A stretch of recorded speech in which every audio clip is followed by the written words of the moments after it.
Ternyata bahasa atau komunikasi kasih setiap orang itu berbeda-beda.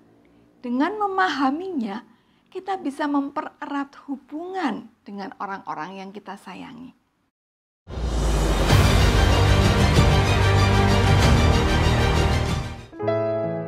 Bahasa memiliki peranan yang sangat penting dalam komunikasi. Saat berbicara, kita perlu menggunakan bahasa yang dimengerti oleh lawan bicara kita supaya komunikasi berlangsung dengan efektif.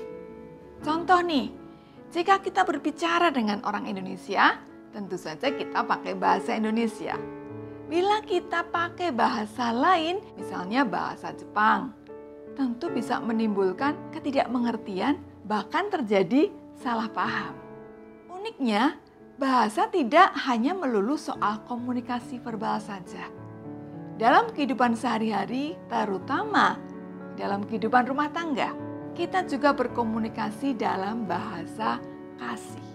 Bila kemampuan memahami bahasa orang lain akan menghindarkan kita dari terjadinya kesalahpahaman, demikian juga jika kita memahami bahasa kasih orang lain, maka kita bisa menyampaikan atau mengkomunikasikan kasih kita dengan tepat. Sebagai contoh, ada seorang suami yang sudah mengantar kemana-mana, apapun juga yang dibutuhkan istrinya selalu disediakan. Tetapi anehnya, istrinya tidak merasa disayangi. Selalu saja terjadi kecekcokan dan pertengkaran. Nah, inilah fungsinya kita mengerti bahasa kasih satu dengan yang lain. Menurut Dr. Gary Chapman dalam bukunya The 5 Love Languages, ada 5 jenis bahasa kasih. Yang pertama, kata-kata pendukung, word of affirmation. Ini berupa kata-kata pujian yang tulus. Contoh, orang yang masuk dalam kategori ini adalah saya sendiri.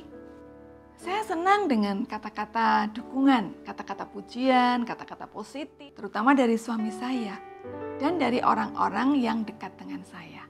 Dengan kata-kata ini, kata-kata yang mendukung saya ini, maka saya mantap sekali bahwa suami saya itu mengasihi saya.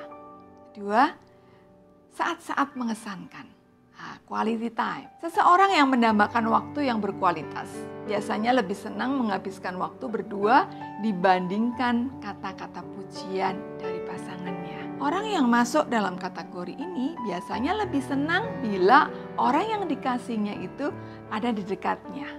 Sebaliknya, bila sering ditinggalkan, dia bisa merasa tidak dikasihi dan merasa diabaikan. Yang ketiga, hadiah, receiving gift. Orang kategori ini bukan berarti materialistis. Dia hanya mantap bila ungkapan kasih dinyatakan dalam bentuk pemberian hadiah yang nyata. Hadiah tidak harus mahal, bisa dengan hadiah-hadiah buatan sendiri. Itu membuat dia mantap dikasihi. Yang keempat, pelayanan, act of service. Tipe ini senang bila mendapat pelayanan dari pasangannya. Toh, saat makan disediain piring, sendok, diambilkan, nasi dan lauknya sudah disediakan. Tipe ini juga senang bila mendapatkan bantuan, terutama bantuan saat mengerjakan sesuatu yang sulit. Kelima, yang terakhir adalah sentuhan fisik atau physical touch.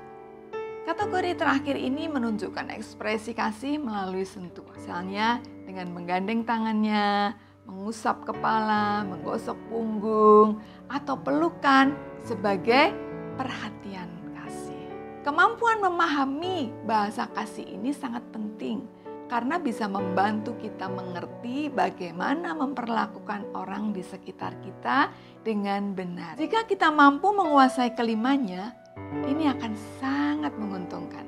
Sama seperti jika kita menguasai 5 bahasa, maka kita akan mampu berkomunikasi dengan orang-orang dari 5 negara dan bisa memahami mereka dengan baik. Dari kelima bahasa kasih ini, mana yang menjadi bahasa kasih Anda? Temukan bahasa kasih Anda dan komunikasikan kepada pasangan atau kepada keluarga. Tuhan Yesus memberkati.